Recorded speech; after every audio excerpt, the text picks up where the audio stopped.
بسم اللہ الرحمن الرحیم. ڈیئر اسٹوڈنٹس اینڈ ویورس، جیسا کہ آپ کو معلوم ہے رمضان کا بابرکت مہینہ شروع ہو چکا ہے. تو اس حوالے سے آج ہم جس موضوع کے اوپر بات کریں گے وہ ہے روزہ اور تعلیم. روزے کے متعلق آپ صلی اللہ علیہ وسلم کا ارشاد مبارک ہے کہ اللہ تعالیٰ فرماتے ہیں الصوم لی وانا اجزی بہ، کہ روزہ میرے لیے ہے اور میں ہی اس کا اجر دوں گا. ناظرین، تعلیم ایک مسلسل جاری رہنے والا عمل ہے. تعلیم گود سے لے کر گور تک جاری رہنے والا عمل ہے. تو کرونا وبا کی موجودگی میں ہمارے لیے جہاں مشکلات موجود ہیں وہیں پر اس میں ہمارے لیے سیکھنے کا عمل بھی موجود ہے. تو اس کے لیے بہت سے لوگ انٹرنیٹ کو استعمال کرتے ہوئے اسٹوڈنٹس کے ساتھ رابطے میں ہیں. تو اسی سلسلے میں یہ ایجوکیشن اینڈ لرننگ کے چینل سے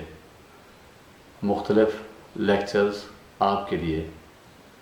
ہم ڈیلیور کرنے کی کوشش کر رہے ہیں. یہی وہ چیلنجز ہوتے ہیں جہاں سے قومیں اور افراد، حوصلہ مند قومیں اور افراد سیکھنے کی کوشش کرتے ہیں. جیسا کہ علامہ اقبال نے کیا خوب فرمایا تھا کہ اگر عثمانیوں پہ کوہ غم ٹوٹا تو کیا غم ہے کہ خون 100,000 انجم سے ہوتی ہے سحر پیدا. اب ہم اپنے آج کے موضوع کی طرف آتے ہیں جو کہ ہے روزہ اور تعلیم. میں یہ عرض کرتا چلوں کہ اس لیکچر کو سننے کے بعد آپ اس قابل ہو جائیں گے کہ آپ روزہ کے مفہوم کو سمجھ سکیں، تعلیم کے اسلامی مفہوم کو سمجھ سکیں، بیان کر سکیں، تعلیم کے اسلامی مقاصد کو جان سکیں. اس کے ساتھ ساتھ روزہ اور تعلیم کے آپس کے تعلق کے متعلق سمجھ بوجھ حاصل کر سکیں اور آخر میں اپنے اندر یہ جذبہ پیدا کر سکیں کہ عملی طور پر ہم اپنے کردار کو روزہ کے ذریعے سے کیسے سنوار سکتے ہیں. تو سب سے پہلے میں روزہ سے متعلق یہ عرض کرتا چلوں کہ روزہ کا جو لفظی معنی ہے الصوم کے اعتبار سے عربی زبان کے اگر ہم لفظ الصوم کے اوپر نظر ڈالیں تو اس سے مراد ہے رک جانا. اور اسی لیے یہ کہا جاتا ہے کہ روزہ اس بات کا نام ہے کہ انسان اپنے آپ کو اپنی نفسانی خواہشات سے ایک خاص وقت کے لیے روکے رکھے اور اس کے ساتھ ساتھ اپنی مختلف قسم کی جسمانی ضروریات کو بھی دور رکھے، جیسا کہ کھانا پینا، اس سے رکا رہے. اور اس کے ساتھ ساتھ بہت ساری اخلاقی سطح پر وہ قدغنیں بھی روزہ ہمارے اوپر عائد کرتا ہے کہ جن کی وجہ سے ہم یہ مشق کرتے ہیں کہ ہم انفرادی اور اجتماعی سطح پر ان اخلاقی بیماریوں سے اپنے آپ کو کیسے دور رکھ سکتے ہیں. تو سب سے پہلے میں قرآن پاک کی 2 آیات آپ کے سامنے پیش کروں گا. اعوذ باللہ من الشیطان الرجیم، بسم اللہ الرحمن الرحیم. یا ایہا الذین آمنوا کتب علیکم الصیام کما کتب علی الذین من قبلکم لعلکم تتقون. اور اس کے ساتھ یہ آیت لقد من اللہ علی المؤمنین اذ بعث فیہم رسولا من انفسہم یتلو علیہم آیاتہ ویزکیہم ویعلمہم الکتاب والحکمہ۔ تو ہم ان دو آیات کو سامنے رکھتے ہوئے روزہ اور تعلیم کے آپس کے تعلق کو ڈھونڈنے کی کوشش کریں گے۔ تو سب سے پہلے آپ اس بات کو سمجھتے چلیں کہ تعلیم سے کیا مراد ہے۔ ہمارے دین اسلام میں تعلیم سے کیا مراد دیا گیا ہے۔ تعلیم بنیادی طور پر عربی زبان کا لفظ ہے اور اس کا جو مادہ ہے عین لام میم سے ہے، علم سے ہے۔ اور عربی لغت میں جو اس کا مفہوم بیان کیا گیا ہے تعلیم کا، اس سے مراد ہے کسی چیز کی بار بار خبر دینا یہاں تک کہ اس کا اثر انسان کے ذہن میں پختہ ہو جائے۔ اس سے ایک بات واضح نظر آتی ہے اسلامی نقطہ نظر سے تعلیم کے مفہوم کو سمجھنے کے لیے کہ تعلیم صرف جان لینے کا نام نہیں ہے، بلکہ تعلیم سے مراد اس طرح جان لینا ہے کہ وہ آپ کے ذہن میں اس کا اثر پختہ ہو جائے اور اس حد تک پختہ ہو جائے کہ آپ کا عمل اس کے مطابق ڈھل جائے۔ جیسا کہ ایک جگہ پر قرآن پاک میں یہ واقعہ بیان کیا جاتا ہے کہ اللہ تعالیٰ نے نبی اکرم صلی اللہ علیہ وسلم سے فرمایا کہ کچھ دیہاتی لوگ آئے اور انہوں نے آپ صلی اللہ علیہ وسلم سے کچھ باتیں عرض کی اور کچھ مطالبات رکھے، تو اللہ تعالیٰ نے ان کی اس بات کو اس طرح بیان فرمایا کہ یہ اعرابی لوگ، یہ دیہاتی لوگ یہ کہتے ہیں کہ ہم ایمان لائے، اور ان کی نفی فرمائی اور فرمایا کہ ان سے یہ کہو کہ تم ابھی تک ایمان نہیں لائے بلکہ تم نے تسلیم کیا ہے ابھی تک۔ اگر تم ایمان لانا چاہتے ہو تو اس طرح ایمان لے کر آؤ۔ حضور اکرم صلی اللہ علیہ وسلم کی جماعت کی طرف اشارہ کیا گیا کہ جیسے آپ صلی اللہ علیہ وسلم کے پر ایمان لانے والے لوگ ایمان لے کر آئے۔ گو کہ اس سے یہ بات ظاہر ہوتی ہے کہ جب انسان کسی چیز سے متعلق جانتا ہے تو اس کی بار بار خبر حاصل کرتا ہے اور اس حد تک اس خبر سے واقف ہو جاتا ہے یہاں تک کہ اس کے ذہن میں اس کا اثر پختہ ہو جاتا ہے اور اس کا عمل اسی خبر کے مطابق ڈھل جاتا ہے۔ یہی وجہ ہے کہ اگر ہم حضرت آدم علیہ نبینا علیہ السلام سے متعلق قرآن پاک کے اس ارشاد کو دیکھیں تو ہمیں اس سے بھی یہ بات نظر آتی ہے کہ وہاں صرف معلومات کو حاصل کر لینا کافی قرار نہیں دیا گیا، بلکہ معلومات کا حاصل کرنا اور اس کے ساتھ ساتھ ان کی پیروی کرنا لازمی قرار دیا گیا، اور فرمایا گیا فَإِمَّا يَأْتِيَنَّكُمْ هُدًى فَمَن تَبِعَ هُدَايَ فَلَا خَوْفٌ عَلَيْهِمْ وَلَا هُمْ يَحْزَنُونَ۔ اللہ تعالیٰ نے حضرت آدم علیہ نبینا علیہ السلام کو زمین کے اوپر بھیج کر یہ فرمایا کہ اب ہماری طرف سے تمہاری طرف ہدایت پہنچے گی، تو جو کوئی بھی اس ہدایت کی پیروی کرے گا تو نہ اسے کوئی خوف ہوگا اور نہ اسے کوئی غم ہوگا۔ تو اس طرح ہم یہ کہہ سکتے ہیں کہ تعلیم کا عمل صرف جان لینے کا نام نہیں بلکہ اپنے اعمال اور سیرت اور کردار کو اس علم کے مطابق ڈھال لینے کا بھی نام ہے۔ اس سلسلے میں یہاں یہ بھی ضرور عرض کرتا چلوں کہ امام غزالی رحمۃ اللہ علیہ نے تعلیم کی تعریف کے اعتبار سے ہمیں ایک بڑی جامع تعریف بیان کی ہے، اور یہ فرماتے ہیں کہ تعلیم ایک ایسی مسلسل جد و جہد کا نام ہے، معاشرے کی جد و جہد کا نام ہے، جس میں معاشرے کی ایک نسل اپنے اندر موجود آنے والی دوسری نسل کے کردار کی تربیت اس انداز میں کرتے ہیں کہ وہ اپنے زندگی کے نصب العین کو پا لینے کے قابل بن جائیں۔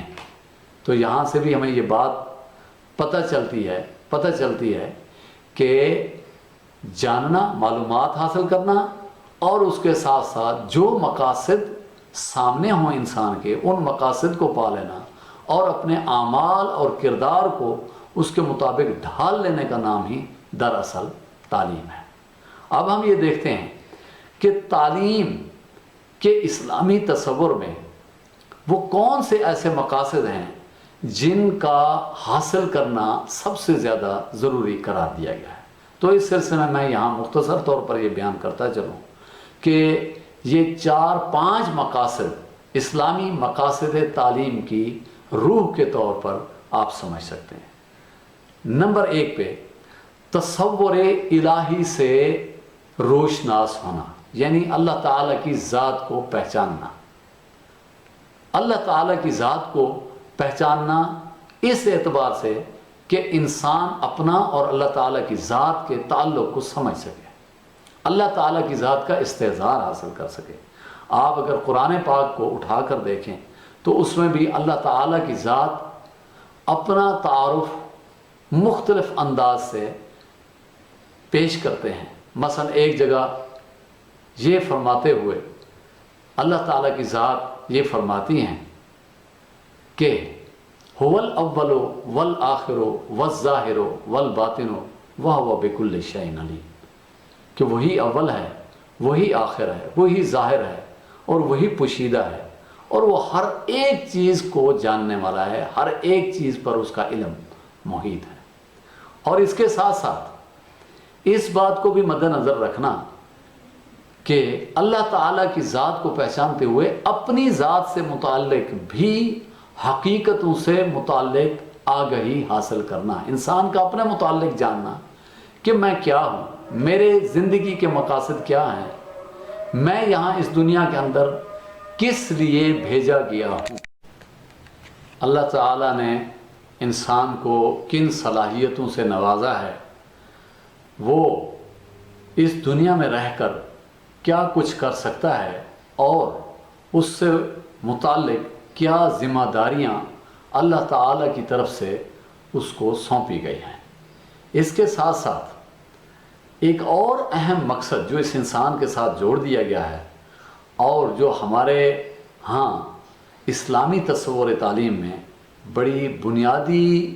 حیثیت کا حامل ہے، وہ ہے فکر آخرت، کہ انسان اس دنیا میں بھیجا گیا ہے، اس کے ساتھ یہ تصور پیش کر دیا گیا ہے کہ اللہ تعالیٰ کی ذات قرآن پاک میں یہ فرماتے ہیں کہ لَيَجْمَعَنَّكُمْ إِلَىٰ يَوْمِ الْقِيَامَةِ لَا رَيْبَ فِيهِ، کہ میں تمہیں ضرور بالضرور جمع کروں گا، اور اس کے اندر روز قیامت کے دن، اور اس کے اندر کوئی شک موجود نہیں ہے۔ اور یوم آخرت پہ انسان کو اپنے اس دنیا کے اندر کیے ہوئے اعمال کا جواب دہ ہونا پڑے گا۔ تو اس کو دیکھتے ہوئے انسان اس دنیا کے اندر مکمل طور پر آزاد نہیں ہے، بلکہ اس کے ساتھ دوسری دنیا کو جوڑ دیا گیا ہے، اور اس کی سزا اور جزا کا عمل بھی ساتھ مقرر کر دیا گیا ہے۔ یہ انسان کی ایمانیات کے اعتبار سے بھی بنیادی حیثیت رکھتا ہے یہ تصور، کہ ایک مسلمان جب تک آخرت کے تصور پر ایمان نہیں رکھتا اس وقت تک اس کی ایمانیات کا عمل بھی مکمل نہیں ہوتا۔ اس کے ساتھ ساتھ تعلیم کے اندر جس بات کے اوپر بہت زیادہ زور دیا گیا ہے اسلامی تصور تعلیم میں، وہ ہے تعمیر سیرت یا تعمیر کردار، یعنی انسان کے اعمال کا ان تعلیمات کے ساتھ جڑ جانا، اس ہدایت کے ساتھ جڑ جانا جو ہدایت اللہ تعالیٰ کی طرف سے اس انسان کو فراہم کی گئی ہے۔ اور اس سلسلے میں اسلام ایک مربوط اور مضبوط نظام اقدار فراہم کرتا ہے، انسان کو کردار فراہم کرتا ہے ایمان اور اعمال کا، ایمان اور اعمال کا کردار، ایمان اور اعمال کا ایک تصور دیتا ہے کہ انسان اس دنیا کے اندر رہتے ہوئے دوسرے انسانوں کے ساتھ معاملات کو کیسے طے کرے گا، اپنی ذاتی زندگی کے معاملات کو کیسے انجام دے گا، اور اس کے ساتھ ساتھ اس نے اپنے کردار کے حوالے سے کون سی خوبصورت روایات کو اپنی دوسری نسلوں کے اندر آگے بڑھانا ہے، اور اس کے ساتھ ساتھ جس مقصد کے اوپر اسلامی تصور تعلیم میں زور دیا گیا ہے وہ ہے تسخیر کائنات، یعنی اس میں یہ تصور دیا گیا ہے کہ انسان کو اس دنیا میں اگر بھیجا گیا ہے مختصر وقت کے لیے، تو یہاں پر اس نے صرف اسی تصور کے اندر ہی نہیں گھلتے رہنا کہ میں نے اس دنیا سے چلے جانا ہے یا میرے اوپر موت طاری ہو جانی ہے، بلکہ اس دنیا کے اندر کیے ہوئے اعمال کی بنیاد پر آخرت میں جزا اور سزا کا سلسلہ رکھ دیا گیا ہے، اور اس دنیا کے اندر اللہ تعالیٰ نے جو نعمتیں انسان کے لیے پیدا فرمائی ہیں ان نعمتوں سے بھرپور فائدہ اٹھانے کی ترغیب انسان کو دے دی گئی ہے۔ انسان کو مختلف صلاحیتیں عطا کی گئی ہیں، جہاں تصور علم کے اندر اللہ تعالیٰ وحی کے ذریعے سے دیے گئے علم کو حتمی علم کے طور پر انسان کے سامنے پیش کرتا ہے، اس کے ساتھ ساتھ اللہ تعالیٰ انسان کو اس بات کی دعوت بھی دیتا ہے کہ میں نے تمہیں عقل عطا کی، میں نے تمہیں آنکھیں عطا کی، میں نے تمہیں کان عطا کیے جن سے تم سنتے ہو۔ تو عقل وہ صلاحیت انسان کو عطا کر دی گئی کہ جس کی بنیاد پر انسان اپنے ارد گرد کے ماحول سے متعلق معلومات حاصل کر کے ان کے متعلق منطقی استدلال قائم کرتا ہے اور نتائج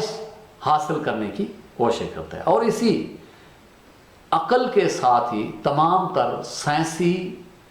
علوم اور راز وابستہ ہے۔ انسان کو اس بات کا پورا اختیار دیا گیا ہے کہ انسان کے لیے اس دنیا کے اندر جو نعمتیں پیدا کی گئی ہیں، جو نازل کی گئی ہیں، ان کو تلاش کرے اور ان سے بھرپور فائدہ اٹھانے کی کوشش کرے۔ انہی کی بنیاد پر انہی مقاصد کی بنیاد پر انسان اپنی متوازن شخصیت کی تعمیر اور تشکیل کرنے میں کامیاب ہو سکتا ہے۔ انسان اپنی متوازن شخصیت کو اس وقت ہی پروان چڑھا سکتا ہے جب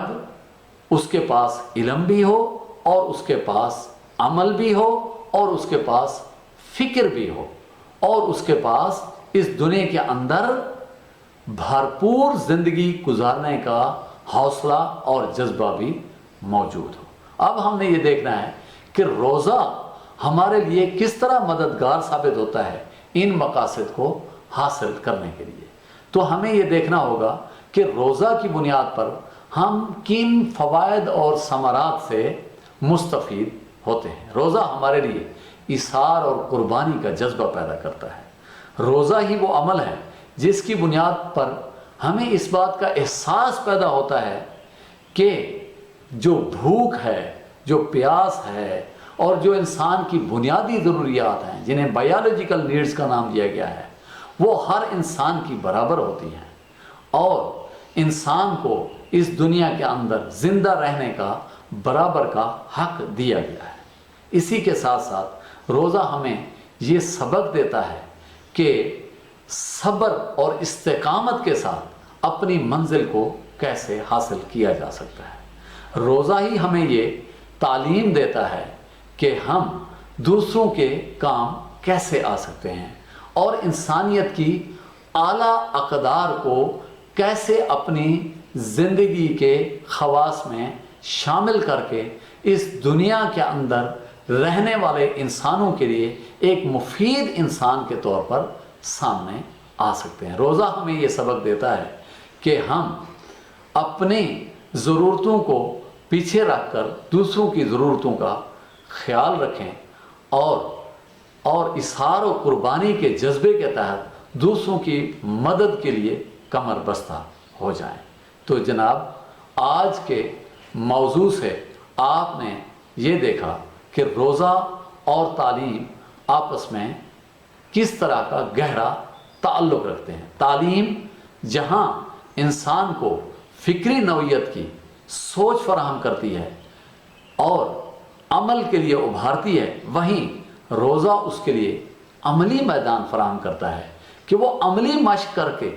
ان تمام تر مقاصد کو حاصل کرنے میں کامیاب ہو جائے جن کے ذریعے سے وہ ایک اچھا انسان بن کر اس معاشرے کے لیے ایک مفید شہری کا کردار ادا کرنے کے قابل بن سکتا ہے۔ اس کے ساتھ ہی میں آج کے اپنے اس لیکچر کا اختتام کرنا چاہوں گا۔ اس کے بعد انشاءاللہ ہمارے ساتھ آپ اس سلسلے میں ہمارے لیکچرز گاہے بگاہے سنتے رہیں گے۔ انشاءاللہ آپ کو ایجوکیشن سے متعلق مختلف موضوعات کے اوپر لیکچر سننے کو ملیں گے۔ شکریہ۔